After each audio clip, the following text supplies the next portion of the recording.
My name is Jerry McDowell, and I am the superintendent of Whitehall District Schools. And I don't buy the rhetoric that schools are failing. I don't believe that schools are broken, and I don't believe we need to tear them down and start over. In fact, I believe that schools are what we need most. And I believe that that is where students go to learn how to work together to build positive community. If you listen to the story that's currently being told, you will believe that we have lost our way.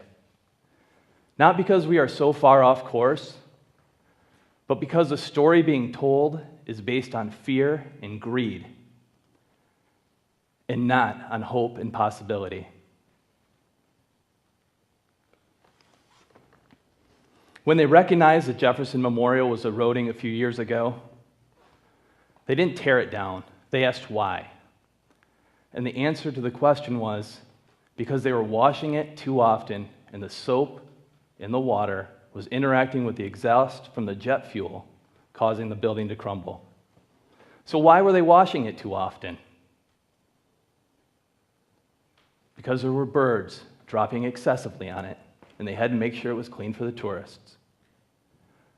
Well, why were there more birds? Because there were more spiders to be eaten. And why were there more spiders? Because there were more midges. And why were there more midges? Because they had turned the lights on for an extended period of time between dusk and dawn. So what do? Do you take the airport and close it down? Do you take the memorial and build a new one just like it on the other side of the river? No. You change the timing on the lights. The midges disappear. The spiders have less to eat. There's fewer birds doing their business on top of the memorial. And you get an opportunity to fix the crumbling building, repair it so that it will last.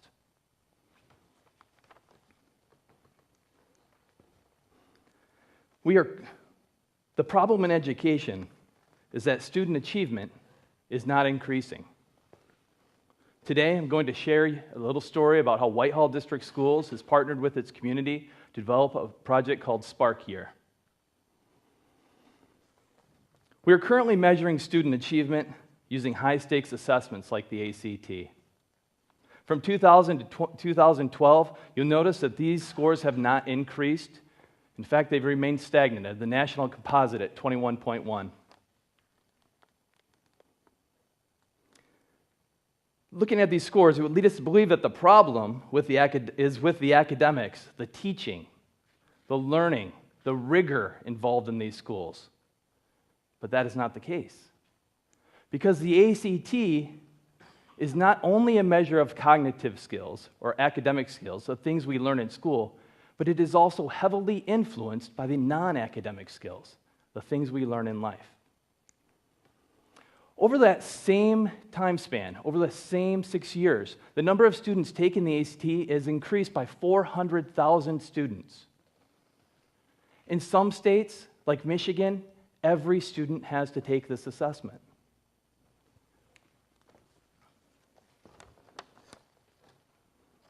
Even those not planning to attend college, much less apply. So the real problem is that many of these kids lack the non-academic skills necessary to be successful on these high-stakes tests. So we need to develop these non-academic skills, or what they call soft skills in business. The skills that allow you to be successful and persevere. I was in a tool and die shop here in Muskegon last winter, and I sat down with the owner, and he said, "You give me somebody who will show up on time, come every day, ask good questions, want to learn the trade, show interest in my company, and show respect to all the fellow employees, and I will hire them any time and every time. I will do the training." The soft skills in schools are the difference between passing and failing. It's a difference between an A and a C or a B and a D. It's the academic behaviors of attendance, doing your homework, being organized. It's the learning strategies of thinking about how you're thinking. It's about being a self-advocate. asking questions when you don't know the answer, searching for solutions to problems. It's the mindset that you belong in that class and that you are a learner, that you are one of the people that is going to work harder and persevere. And you're going to show the sheer tenacity and grit to be successful in this difficult world. These are the skills that we need to develop in our young people. Well, why don't they have these non-academic skills? Right now, life and all of its complexity is getting in the way. And our children, specifically our middle years children, don't know how to handle it. Consider this following quote. Young people undergo more rapid and profound personal changes between the ages of 10 and 15 than at any other time in their lives. Although growth in infancy is also very extensive, infants are not the conscious witnesses of their own development. Think about that. Middle school children watch themselves grow up and interact with a world that is critiquing it. So you couple this with what to wear to school, how to do your hair, the bus stop. Will I be late? Will I be hungry? Will the bully be there? Will I find a seat when I walk into the bus? The lockers.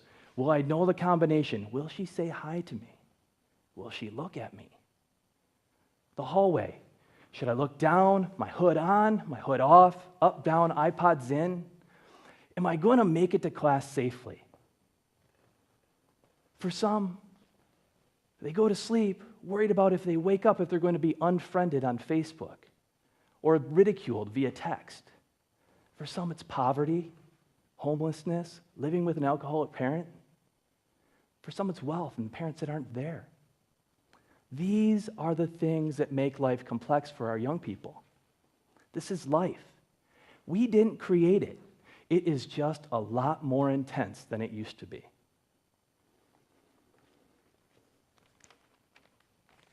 So our theory of action is that if we decrease this social complexity and we purposefully design programs to increase and develop the non-academic skills, that student achievement will increase. To do this, we've created a Spark Year for all 6th grade students. It's a year for us to do the three things that Peter Benson of the Search Institute said that we needed to do. We needed to identify a child's spark. We needed to teach teachers, parents, and students how to act on this spark. And we needed to align opportunity with this spark.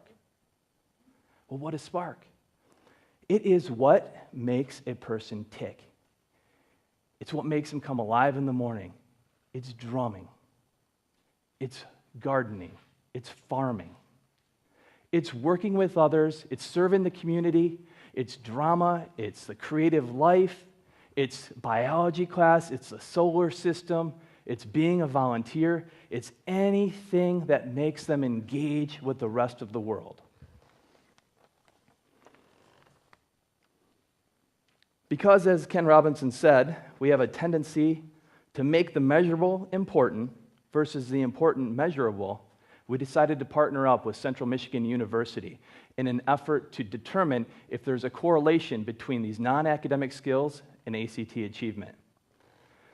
We determined that we were going to use a derivative of a life effectiveness questionnaire, which really measures 14 non-academic skills in 4 categories of personal ability, social ability, organizational ability, and locus of control. We're going to administer this at the beginning of 6th grade and the end of 6th grade, 7th, 8th, 9th, and 10th. We're going to align that with the plan, the Explorer, and the ACT, and our hope is to prove that these are directly connected. To reduce the complexity around our children, we are going to build a common experience. We are committed to provide opportunities where they are able to interact with each other. We're going to send them to camp for 5 days and nights. Not just those who can afford it, everyone. It's here that these students will be able to climb a rock wall or wake up early in the morning and go for a swim in ice-cold Lake Michigan. It's that common experience when they see each other in the school hallways that they will connect back to. And thus, when the conflict arises, they will think about that time they had. In order to teach social competence, we have designed a Speak series in which we are going to bring in speakers to talk to our students, our teachers, and our parents about what it means to be good to each other, what it means to be the little guy in the group of 5 who has 4 friends pushing him around, hitting him, just thinking that he's the punching bag of the group, and try to teach these guys and these kids how it feels to be that person, and teach the others why it's not okay. It's not okay, even if he says that it is. We're going to talk to parents on how to interact with kids in the car when they're using names or words that are inappropriate. And we've brought in the speaker to do this. We're committed to reducing the aggressive behavior of the kids toward each other, both verbally and non-verbally.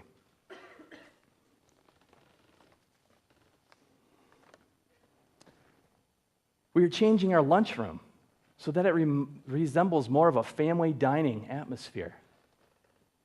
We're going to reduce the concept that you walk through a food service line or it feels like a factory and you pick up a pizza when you're really thinking you want a salad bar, but you don't want the others to look at you. And when you go through that cafeteria door, we want people that are there smiling, people that are welcome you to that table so that you can sit down and know that you, in fact, have a place to thrive and to laugh. We're going to go one step further and invite our parents and our community members to the table so that they can hear what the kids are talking about and listen to background music of the types of genres that they like to hear. We're going to encourage them to pass that salad bowl so that they know who they are. And at the end of the meal, our kids are going to say, "Thank you, Chef Mary," who once was known as the lunch lady only. And they're going to help clean up the tables and do the dishes, and they're going to make it a place that they own. Research will tell you that family-style dining decreases the incidence of behavior and increases student achievement. So why don't we make one of our most complex places feel like home? We created a Spark class or a Core Plus so that people can identify, explore, and expand their spark. We're going to use this as the baseline for students' self-identification and career planning and educational development. We know that kids change their minds all the time. One day they want to be a rock star, and the next day they want to be the gaffer. One day they want to be the pro athlete, the next day they want to be the statistician or the announcer. And that's okay, because we are going to find them and meet them at their spark and move it forward. At the same time, we're going to work on a concept called R3, where we're going to regroup, redesign, and reteach the concepts that kids are struggling with so that they can build the academic perseverance and the belief that they can be successful inside of the classroom. In the morning, we have a small advisory class where they can work on the organizational skills. And get this, parents are getting positive phone calls from the teachers rather than your child did this or your child did that. Since we've implemented some of these programs, we have had one major office discipline referral this year. One, in a middle school. We're going to teach them the concept of working together, team building skills, and leadership in hopes that they will take relentless positive civic action, that they will work together and have each other's back. They will work like a team in order to be successful in the workplace. We put in place a program called WEB, Where Everyone Belongs. It's a peer interaction program where 8th grade students mentor 6th grade students. They can help them with the little things, the lockers, and the big things, the social cues and the social problems. They can help them with homework questions and the concept of being safe in school. They use this, the kids love this, and they respond to each other.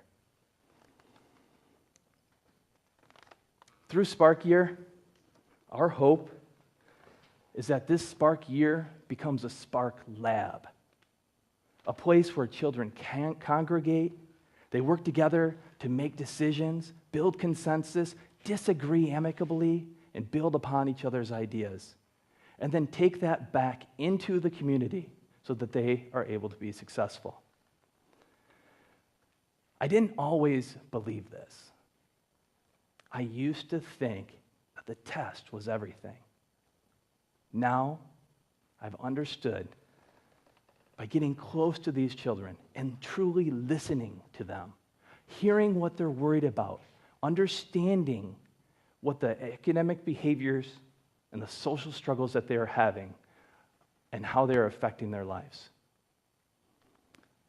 We need to start looking at the big picture, the academic skills and the non-academic skills, while decreasing the social complexity is the impact that we need to have in order to increase student achievement. Well, the beauty of Spark Gear, leading to a Spark Lab, is that you can do this anywhere. It's replicable. All you need to do is listen to the children and do something. Thank you.